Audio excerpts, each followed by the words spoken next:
Good morning students. आज हम करने जा रहे हैं आरोह भाग 2 का जो चैप्टर है गद्य भाग का पहलवान की ढोलक, जो कि फणीश्वर नाथ रेणु द्वारा रचित है। तो चलिए स्टार्ट करते हैं। आपको मैं पहले भी बता चुकी हूँ, फिर बता रही हूँ कि अगर आप एक चैनल से दूसरे चैनल, दूसरे चैनल से तीसरे चैनल पर सर्च करते रहेंगे, देखते रहेंगे मटेरियल को, तो आपकी कंटिन्यूटी नहीं बन पाएगी, आपका एक सही तरीके से आपकी स्टडी नहीं चल पाएगी। तो कोशिश कीजिए कि चाहे किसी भी एक चैनल को सेलेक्ट कीजिए, आप उसी चैनल पर ही बने रहें और वहाँ से अपनी स्टडी को कंटिन्यू कर पाएँ। तो आपको ये ज़रूर सोचना चाहिए और एक बार मन बना लीजिए कि हाँ यहाँ से करना है, क्योंकि जहाँ से आपको ऐसा मटेरियल मिलता है जो एग्ज़ाम में पूछा जाता है, ना कि सिर्फ एक वीडियो के लिए बनाया गया मटेरियल। जैसे कि बहुत सारी वीडियो देखने को मिलती है जिसमें सिर्फ लेखक या चैप्टर या उसकी कहानी के बारे में बता दिया जाता है, बट जो क्वेश्चन कहाँ से जहाँ से आ रहे हैं वहाँ से वो चीज़ें नहीं बताई जा रही हैं। इसलिए मैं आपसे बार बार कहती हूँ कि आपको मेरी वीडियो के अंदर वहाँ से मैं चीज़ें उठा रही हूँ जहाँ से क्वेश्चन ऑलरेडी आ चुकी हैं, एचटेट में, केवीएस में, नवोदय में। तो ऐसे क्वेश्चंस जहाँ से बन रहे हैं वहीं से ही हमें जो मटेरियल मिल रहा है वो चीज़ें हमें लेफ्ट नहीं करनी है।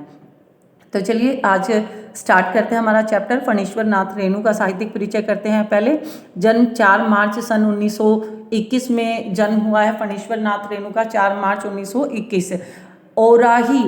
औराही हिंगना, जिला पूर्णिया, जिसे अब अररिया के नाम से जाना जाता है और ये जिला बिहार में है।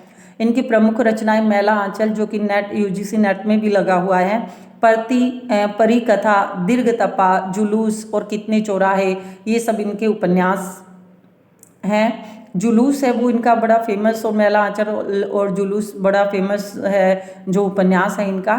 ठुमरी, अग्निखोर, आदिम रात्रि की महक, एक श्रावणी की दोपहर, ये बहुत ही फेमस कहानियां हैं, बहुत बार पूछी जाती हैं।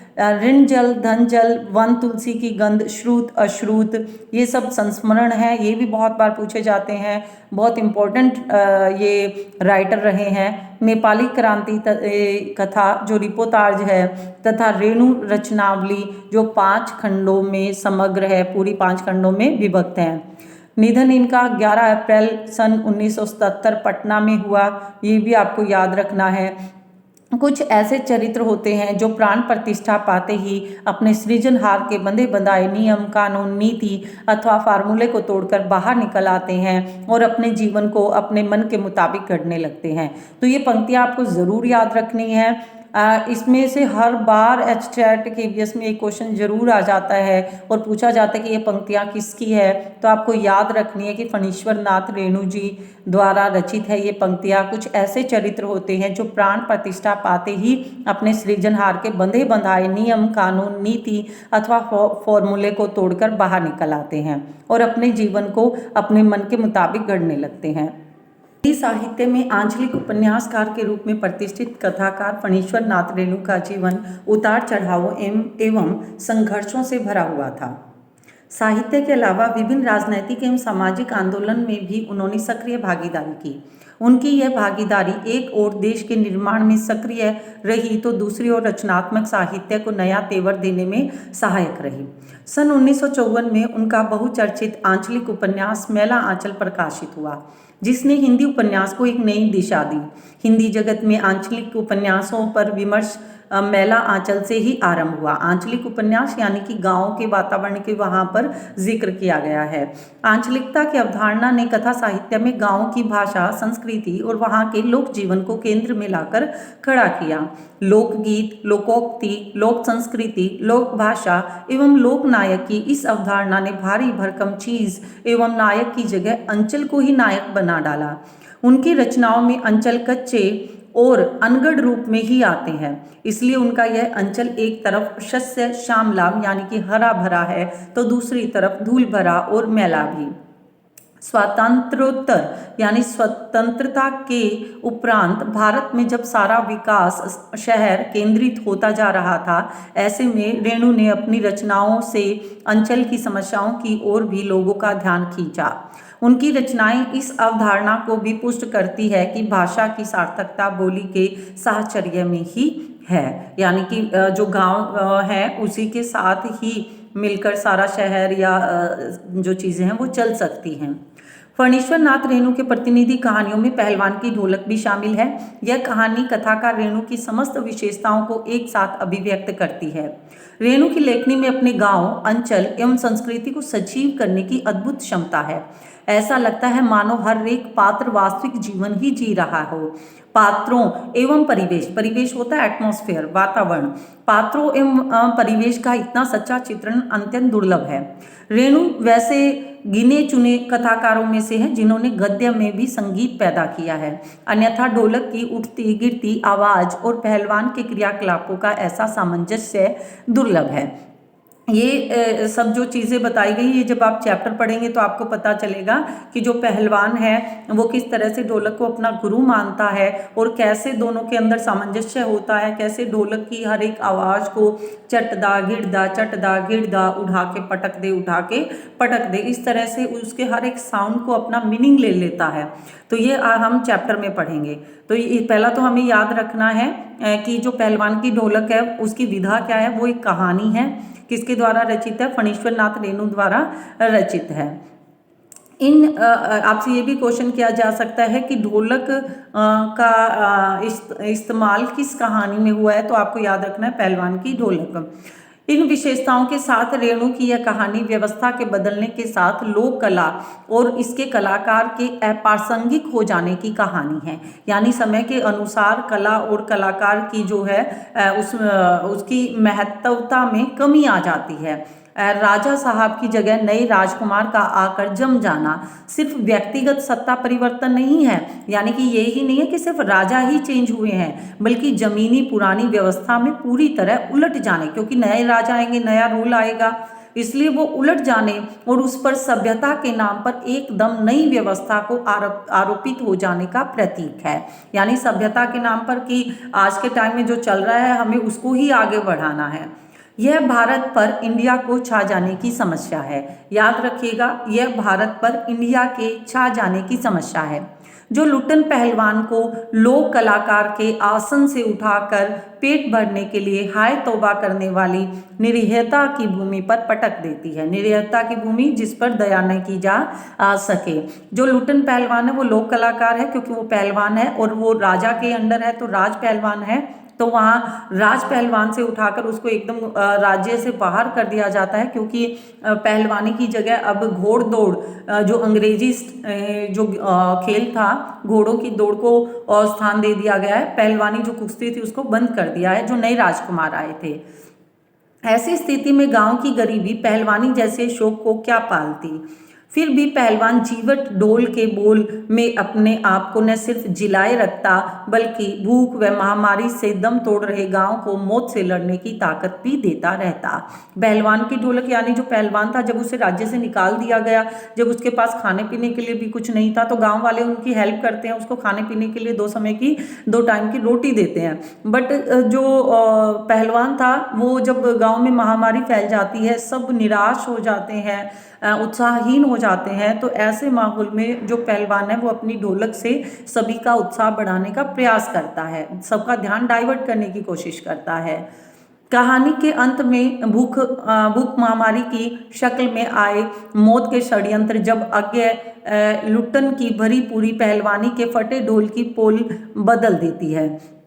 यानी कि कहानी के अंत में जो भूखमरी की शक्ल में आए मौत के जो षड्यंत्र है, जब अजय लुट्टन, अजय मतलब जिसको जीता ना जा सके आज तक, क्योंकि लुट्टन पहलवान कभी कुश्ती में किसी से हारा नहीं था, इसलिए उसको अजय लुट्टन कहा गया है, भरी पूरी पहलवानी को फटे डोल की पोल में बदल देते हैं। तो इस करुणा, इस त्रासदी में लुट्टन हमारे सामने कई सवाल छोड़ जाता है।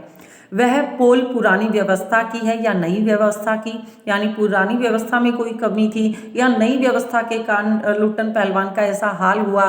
क्या कला की प्रासंगिकता व्यवस्था के मुखापेक्षी है, यानी कि कला जो व्यवस्था है, जो समाज है, उसी के अनुसार कला का महत्व होता है, या अथवा उसका कोई स्वतंत्र मूल्य भी है। मनुष्यता की साधना और जीवन सौंदर्य के लिए लोक कलाओं को प्रासंगिक बनाए रखने हेतु हमारी क्या भूमिका हो सकती है। निश्चय यह पाठ हमारे मन में कई ऐसे प्रश्न छोड़ जाता है।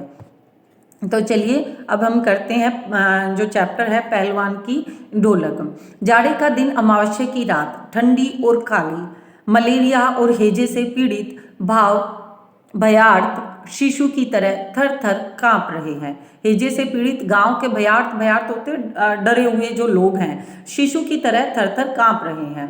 पुरानी और उजड़ी बांस फूस की झोपड़ियों में अंधकार और सन्नाटे का सम्मिलित साम्राज्य है।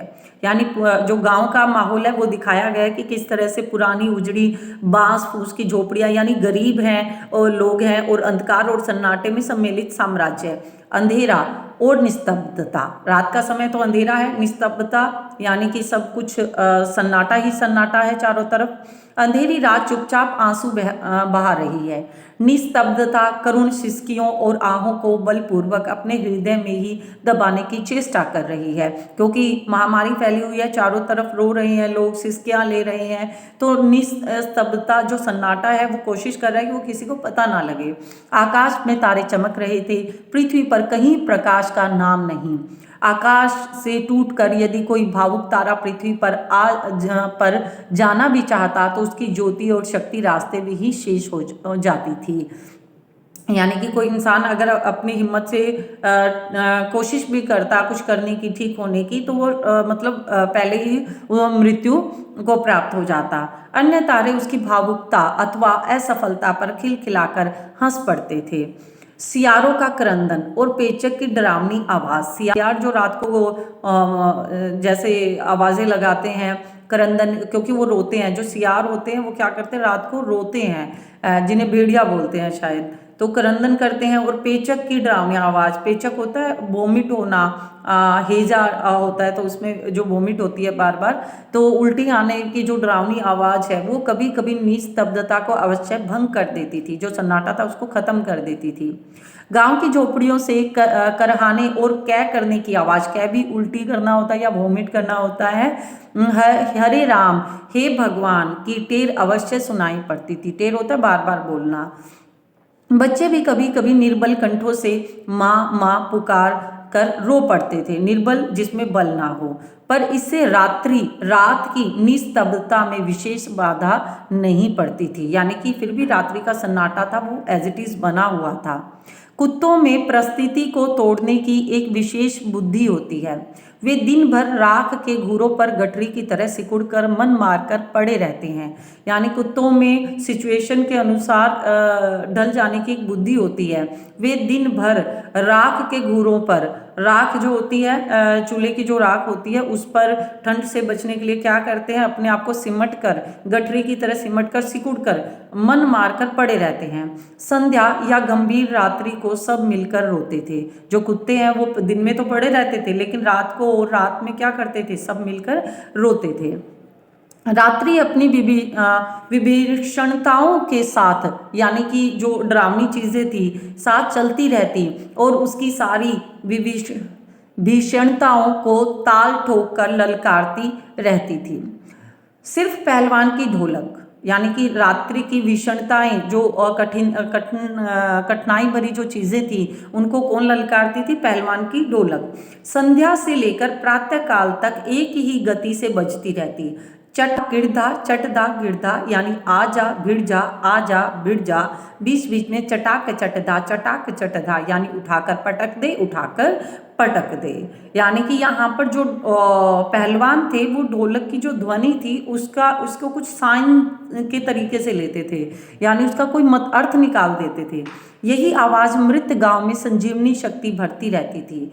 संजीवनी शक्ति यानी जीने की ताकत। लुटन सिंह पहलवान, यूं तो वह कहा करता था, लुटन सिंह पहलवान को होल इंडिया भर के लोग, होल यानी पूरी इंडिया भर के लोग जानते हैं, किंतु उसके होल इंडिया की सीमा शायद एक जिले की सीमा के बराबर ही हो। जिले भर के लोग उसके नाम से अवश्य परिचित थे।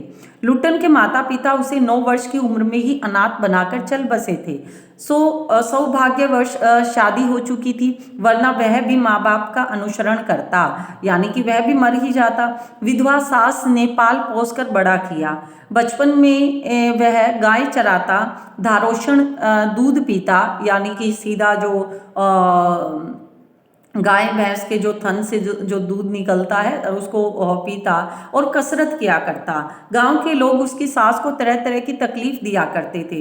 लुट्टन के सिर पर कसरत की धुन लोगों से बदला लेने के लिए ही सवार रहती थी। जब उसकी सास को कोई कमेंट करता, टोंट करता, तो लुट्टन सिंह पहलवान उन लोगों से बदला लेना चाहते थे, इसलिए पहलवान बनना चाहते थे। नियमित कसरत ने किशोरावस्था में ही उसके सीने और बाहों को सुडौल तथा मांसल बना दिया। मांसल यानी फुल जैसे बॉडी बन गई उसकी। जवानी में कदम रखते ही वह गांव में सबसे अच्छा पहलवान समझा जाने लगा। लोग उससे डरने लगे और वह दोनों हाथों को दोनों ओर 45 यानी 45 डिग्री की दूरी पर फैलाकर ऐसे चौड़ा होकर पहलवानों की भांति चलने लगा। वह कुश्ती भी लड़ता था। एक बार वह दंगल देखने श्यामनगर मेला गया। पहलवानों की कुश्ती और दाव पेंच देखकर उससे नहीं रहा गया। जवानी की मस्ती और ढोल की ललकारती हुई आवाज ने उसकी नसों में बिजली उत्पन्न कर दी। उसने बिना कुछ सोचे समझे दंगल में शेर के बच्चे को चुनौती दे दी। ये एक बहुत बड़ा पहलवान है, शेर का बच्चा, जिसको चुनौती दे देते हैं कौन? लुट्टन सिंह। शेर के बच्चे का असल नाम था चांद सिंह। शेर के बच्चे का असल नाम था चांद सिंह। वह अपने गुरु पहलवान बादल सिंह के साथ पंजाब से पहल श्यामनगर मेले में आया था। सुंदर, जवान, अंग प्रत्यंग से सुंदरता टपक पड़ती थी। यानी जो पहलवान थे शेर के बच्चा, वो श्यामनगर मेले में आया था और पंजाब से उसके अंग अंग में सुंदरता टपक रही थी। 3 दिनों में ही पंजाबी और पठान पहलवानों के गिरोह ने अपनी जोड़ी और उम्र के सभी पट्टों को पछाड़कर उसने शेर के बच्चे का टाइटल प्राप्त कर ली थी। इसलिए वह दंगल के मैदान में लंगोट लगाकर एक अजीब किलकारी भरकर छोटी दुलक्की लगाया करता था, यानी ललकारता था अपने साथ कुश्ती करने के लिए लोगों को। देशी नौजवान पहलवान उससे लड़ने की कल्पना से भी घबराते थे। अपने टाइटल को सत्य प्रमाणित करने के लिए ही चांद सिंह बीच बीच में दहाड़ता फिरता था। श्यामनगर के दंगल और शिकार प्रिय वृद्ध राजा साहब उसे दरबार में रखने की बातें कर ही रहे थे कि लुट्टन ने शेर के बच्चे को चुनौती दे दी। सम्मान प्राप्त चांद सिंह पहले तो किंचित उसकी स्पर्धा पर मुस्कुराया, फिर बाज की तरह उस पर टूट पड़ा। यानी जैसे ही श्यामनगर के दंगल और शिकार प्रिय जो शिकार था, प्रिय किसको? वृद्ध राजा, जो बूढ़े राजा थे श्यामनगर के, जहाँ पर ये कुश्ती हो रही थी, तो उसे दरबार में रखने की बात कर रहे थे। किसको? शेर के बच्चे को। लेकिन लुट्टन सिंह ने शेर के बच्चे को चुनौती दे दी। कर ही रहे थे कि लुट्टन सिंह ने शेर के बच्चे को चुनौती दे दी। सम्मान प्राप्त चांद सिंह यानी कि शेर का बच्चा पहले तो किंचित मतलब बिल्कुल ही उसकी जो प्रतियोगिता पर मुस्कुराया कि जैसे उसने चुनौती दी, और फिर बाज की तरह एकदम से उस पर हमला कर दिया। शांत दर्शकों की भीड़ में खलबली मच गई। पागल है पागल, मरा है मरा, मरा मरा। पर वारे बहादुर, लुट्टन की बड़ी सफाई से आक्रमण को संभाल कर निकल कर उठ खड़ा हुआ और पैतरा दिखाने लगा। राजा साहब ने कुश्ती बंद करवाकर लुट्टन को अपने पास बुलवाया और समझाया। अंत में उसकी हिम्मत की प्रशंसा करते हुए 10 रुपए का नोट देकर कहने लगे, जाओ मेला देखकर घर जाओ, नहीं सरकार लड़ेंगे। लुट्टन क्या कहता है? राजा साहब कहते हैं कि तुम मारे जाओगे, तुम्हारे चोट लग जाएगी, तुम कुश्ती मत लड़ो। लेकिन लुट्टन कहता है नहीं सरकार लड़ेंगे, हुक्म हो सरकार, मतलब आप हुक्म दीजिए। राजा कहते तुम पागल हो, जाओ। मैनेजर साहब से लेकर सिपाही तक ने धमकाया। देह में गोश्त नहीं, देह यानी शरीर में, गोश्त होता है मांस। लड़ने चला है शेर के बच्चे से, सरकार इतना समझा रही हैं। मैनेजर ने भी उनको डांटा। दुहाई सरकार, पत्थर पर माथा पटक कर मर जाऊंगा। कौन कहते हैं? लुट्टन सिंह पहलवान कहते हैं कि दुहाई हो सरकार, मतलब मेरी आपसे दुआ कर रहा हूं कि आप, वरना तो मैं पत्थर पे माथा पटक कर मर जाऊंगा। मिले हुक्म, मेरे को हुक्म मिले, किसके लिए? कुश्ती के लिए। वह हाथ जोड़कर गिड़गिड़ाता रहा। भीड़ अधीर हो रही थी, यानी भीड़ का धीरज खो रहा था। बाजे बंद हो गए थे। पंजाबी पहलवानों की जमायत क्रोध से पागल होकर लुट्टन पर गालियों की बौछार कर रही थी। दर्शकों की मंडली, क्योंकि जो पंजाबी थे वो किसकी तरफ थे? शेर के बच्चे की तरफ। जो शेर का बच्चा जो कि चांद सिंह है, वो कहाँ का था? पंजाब का। दर्शकों की मंडली उत्तेजित हो रही थी, जो देखने आए थे वो बड़े एक्साइटेड थे।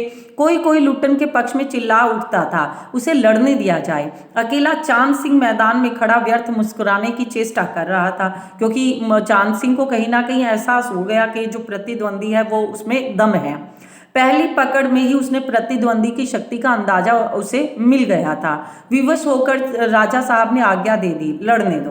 बाजे बजने लगे, दर्शकों में फिर उत्तेजना फैली, कोलाहल बढ़ गया, शोर शराबा, उत्सुकता बढ़ गई। मेले के दुकानदार दुकान बंद करके छोड़ दौड़े। चांद सिंह की जोड़ी चांद की कुश्ती हो रही है।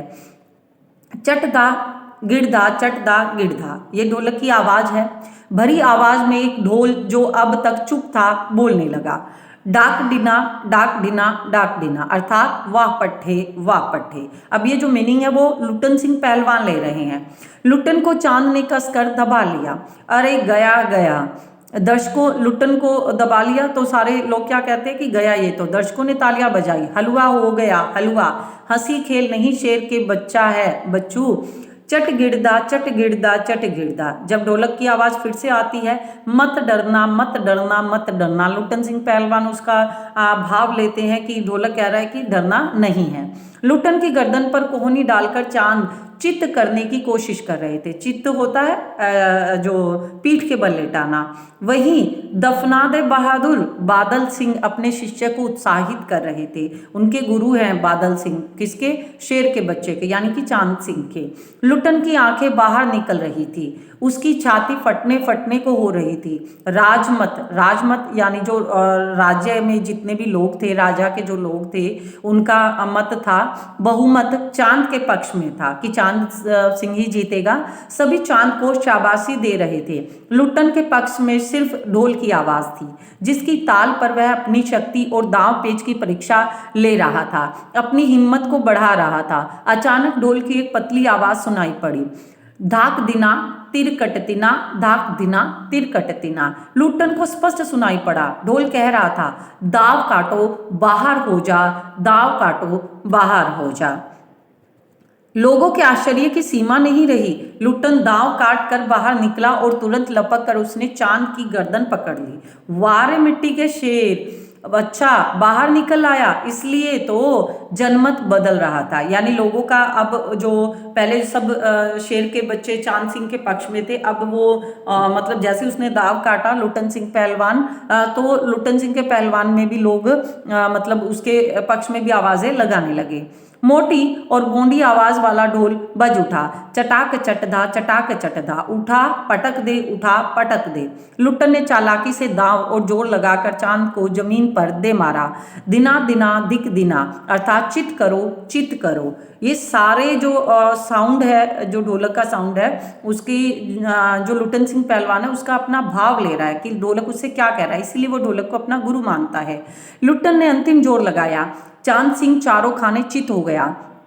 धा गिड़दा धा गिड़ गिड़ धा गिड़ गिड़ धा गिड़ गिड़, वाह बहादुर वाह बहादुर वाह बहादुर। जनता यह स्थिर नहीं कर सकी कि किसकी जय ध्वनि की जाए। फलत यानी फलस्वरूप जो परिणाम था, अपनी अपनी इच्छा अनुसार किसी ने माँ दुर्गा की, महावीर जी की, कुछ ने राजा श्यामनंद की जय ध्वनि की। अंत में सम्मिलित जैसे आकाश गूंज उठा। विजयी लुट्टन कूदता फांदता ताल ठोकदा सबसे पहले बाजे वालों की ओर दौड़ा और ढोलक को श्रद्धापूर्वक प्रणाम किया। फिर दौड़कर उसने राजा साहब को गोद में उठा लिया। राजा साहब के कीमती कपड़े मिट्टी से सन गए। मैनेजर साहब ने आपत्ति की, हे अरे अरे, किंतु राजा साहब ने स्वयं उसे छाती से लगाकर गदगद होकर कहा, जीते रहो बहादुर, तुमने मिट्टी की लाज रख ली। पंजाबी पहलवानों की जमायत चांद सिंह की आंखें पहुंच रही थी। लुट्टन को राजा साहब ने पुरस्कृत ही नहीं किया, मतलब उसको वो केवल इनाम ही नहीं दिया, अपने दरबार में सदा के लिए रख लिया। तब से लुट्टन राज पहलवान हो गया और राजा साहब उसे लुट्टन सिंह कहकर पुकारने लगे। राज पंडितों ने मुंह बिचकाया। राज पहलवान हो गया इसलिए क्योंकि उसको निम्न जाति का समझा जाता था, इसलिए राज पंडित थे, वो खुश नहीं थे। हुजूर जाति का सिंह। मैनेजर साहब क्षत्रिय थे, क्लीन शेव्ड यानी कि दाढ़ी वगैरह नहीं रखते थे, चेहरे को संकुचित करते हुए अपनी शक्ति लगाकर नाक के बाल उखाड़ रहे थे। चुटकी से अत्याचारी बाल को रगड़ते हुए बोले, हाँ सरकार, यह अन्याय है। राजा साहब ने मुस्कुराते हुए सिर्फ इतना ही कहा, उसने क्षत्रिय का काम किया है। उसी दिन से लुट्टन सिंह पहलवान की कीर्ति दूर दूर तक फैल गई। पौष्टिक भोजन और व्यायाम तथा राजा साहब की स्नेह दृष्टि ने उसकी प्रसिद्धि में 4 चांद लगा दिए। कुछ वर्षों में ही उसने एक एक करके सभी नामी पहलवानों को मिट्टी सुंघाकर आसमान दिखा दिया, यानी सभी को हरा दिया। काला खां के संबंध में यह बात मशहूर है कि वह जो ही लंगोट लगाकर आली कहकर अपने प्रतिद्वंदी पर टूटता है, प्रतिद्वंदी पहलवान को लकवा मार जाता है। लुट्टन ने उसको भी पटक कर लोगों के भ्रम को दूर कर दिया, यानी कि काले खां को भी हरा दिया। उसके बाद वह राज दरबार का दर्शनीय जीव हो रहा था। दर्शनीय यानी सब राज दरबार में सब लुट्टन सिंह पहलवान को देखने आते थे। चिड़िया खाने में पिंजरे और जंजीरों को झकझोर कर बाघ दहाड़ता, हाँ हूँ सुनने वाले कहते राजा का बाघ बोला, यानी कि जब जब लुट्टन सिंह दहाड़ते तो सब कहते कि राजा का जो बाघ शेर है वो बोल रहा है। ठाकुर बाड़े के सामने पहलवान गरजता, महावीर, लोग समझ लेते पहलवान बोला। मेलों में वह घुटने तक का लंबा चोगा, एक कुर्ता टाइप होता है लंबा, पहने अस्त व्यस्त पगड़ी बांधकर मतवाले हाथी की तरह झूमता चलता। दुकानदारों को चूहल करने की सूझती, यानी कि शरारत करते उसके साथ दुकानदार। हलवाई अपनी दुकान पर बुलाता, पहलवान काका ताजा रसगुल्ला है बना है, जरा नाश्ता कर लो। पहलवान बच्चों की सी स्वाभाविक हंसी हंसकर कहता, अरे तनी मनी काहे, यानी थोड़ा थोड़ा काहे, ले आओ 1.5 सेर, और बैठ जाता, यानी कि 1.5 किलो। 2 सेर रसगुल्ला को उदरस्त करके, यानी 2 किलो रसगुल्ले को पेट में डालकर मुंह में 8-10 पान की गिलोरियां ठूस, ठुड्डी को पान के रस से लाल करते हुए, ठुड्डी होती चिन्ह, लाल करते हुए अपनी चाल से मेले में घूमता। मेले से दरबार लौटने के समय उसकी अजीब हुलिया रहती। आंखों पर रंगीन अबरख का चश्मा, रंगीन अबरख जो शीशे होते हैं, रंगीन शीशे का चश्मा। हाथ में खिलौनों को नचाता और मुंह से पीतल की सीटी बजाता हंसता हुआ वह वापस जाता। बल और शरीर की वृद्धि के साथ बुद्धि का परिणाम घटकर बच्चों की बुद्धि के बराबर ही रह गया था उसमें, यानी कि बल शरीर के दम पर तो वो बड़ों की तरह रिएक्ट करता, लेकिन जो सहज बुद्धि होती वो बच्चों की तरह थी। दंगल में ढोल की आवाज़ सुनते ही वह अपने भारी भरकम शरीर का प्रदर्शन करना शुरू कर देता। उसकी जोड़ी तो मिलती ही नहीं थी, यानी उसको हराने वाला कोई नहीं मिलता था। यदि कोई उससे लड़ना भी चाहता तो राजा साहब लुट्टन को आज्ञा ही नहीं देते, इसलिए वह निराश होकर लंगोट लगाकर देह से मिट्टी मल और उछाल कर अपने को सांड या भैंसा साबित करता रहता। कौन? लुट्टन सिंह पहलवान। बूढ़े राजा साहब को देख देख कर मुस्कुराते रहते। यूं ही 15 वर्ष बीत गए। पहलवान अजय रहा, यानी उसको कोई नहीं हरा पाया। वह दंगल में अपने दोनों पुत्रों को लेकर उतरता। अब उसके 2 बेटे भी हो चुके हैं। पहलवान की सास पहले ही मर चुकी थी। पहलवान की स्त्री भी 2 पहलवानों को पैदा करके स्वर्ग सिधार गई थी। दोनों लड़के पिता की तरह ही गठीले और तगड़े थे। दंगल में दोनों को देखकर लोगों के मुंह में अनायास, यानी ऐसे ही निकल पड़ता, वाह, बाप से भी बढ़कर निकलेंगे ये दोनों बेटे। दोनों ही लड़के राज दरबार के भावी पहलवान घोषित हो चुके थे, अतः दोनों का भरण पोषण दरबार में ही हो रहा था। प्रतिदिन प्रातःकाल, यानी सारा खर्चा था वो राजा ही उठा रहे थे। प्रतिदिन प्रातःकाल पहलवान स्वयं ढोलक बजा बजाकर दोनों से कसरत करवाता। दोपहर में लेटे लेटे दोनों को सांसारिक ज्ञान की भी शिक्षा देता। समझे? ढोलक की आवाज पर पूरा ध्यान देना। हाँ, मेरा गुरु कोई पहलवान नहीं, यही ढोल है। समझे? ढोल की आवाज के प्रताप से ही मैं पहलवान हुआ। दंगल में उतर कर सबसे पहले ढोलों को प्रणाम करना। समझे? यानी अपने बच्चों को समझाते थे। ऐसी ही बहुत सी बातें वह कहा करता। फिर मालिक को कैसे खुश रखा जाता, कब कैसा व्यवहार करना चाहिए आदि की शिक्षा वह नित्य दिया करते। नित्य मतलब रोज। किंतु उसकी शिक्षा दीक्षा सब किए कराए पर एक दिन पानी फिर गया।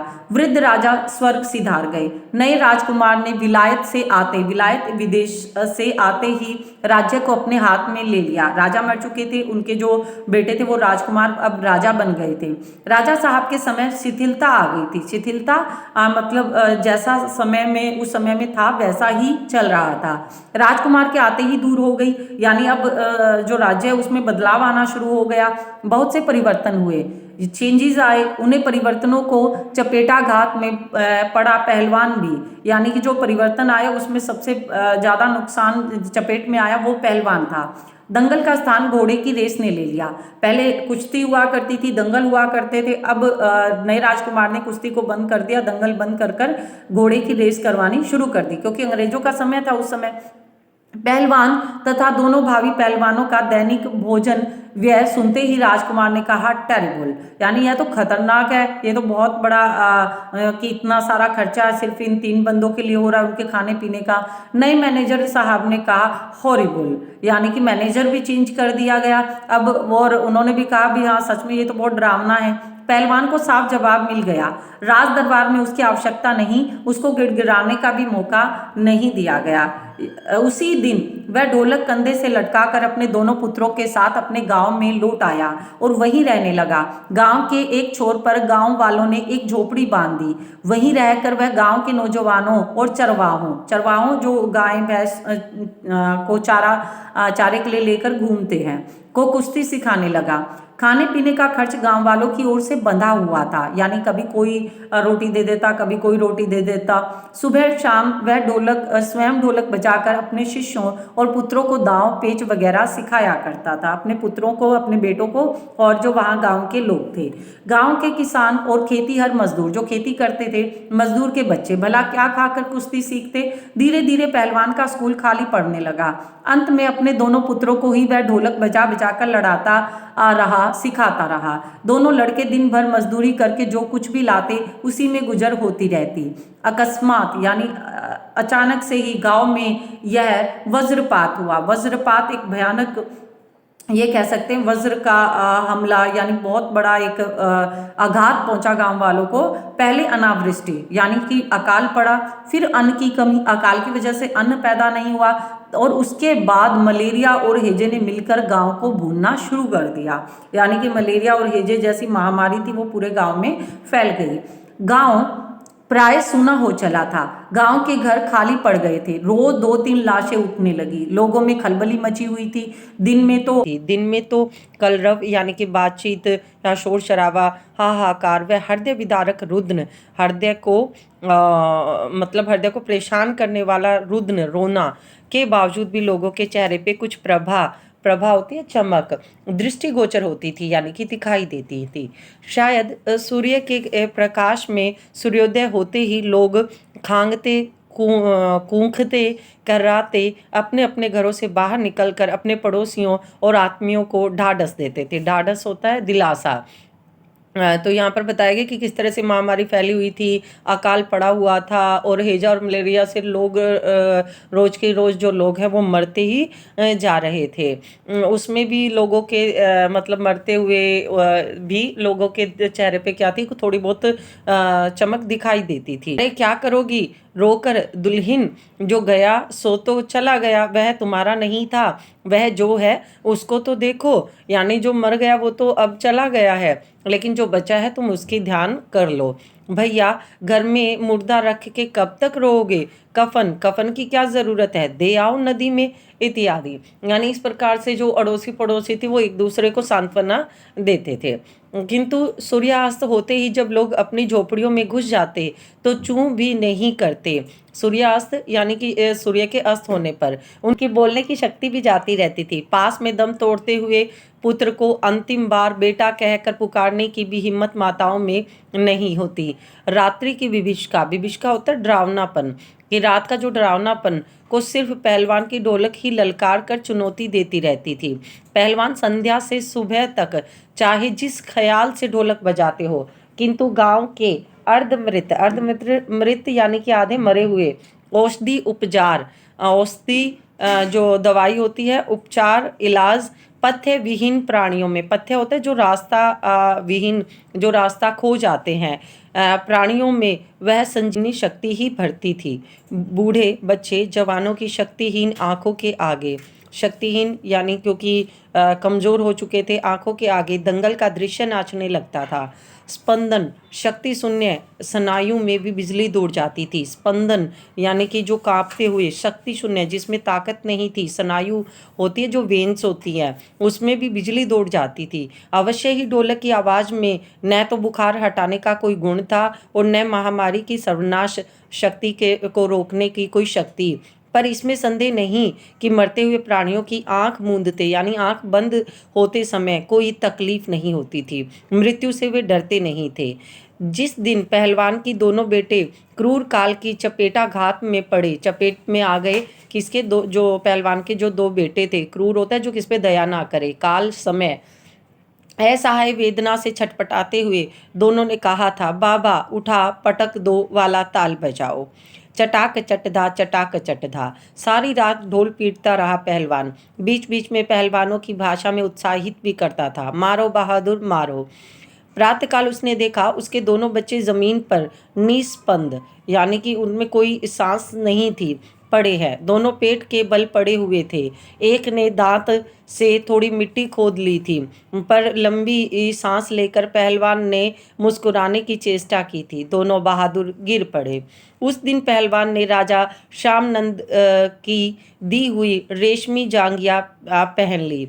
जो राजा थे उनके द्वारा दी गई रेशमी यानी कि रेशम की बनी हुई जांघिया होती है, जो मतलब कुश्ती वगैरह में पहनी जाती है।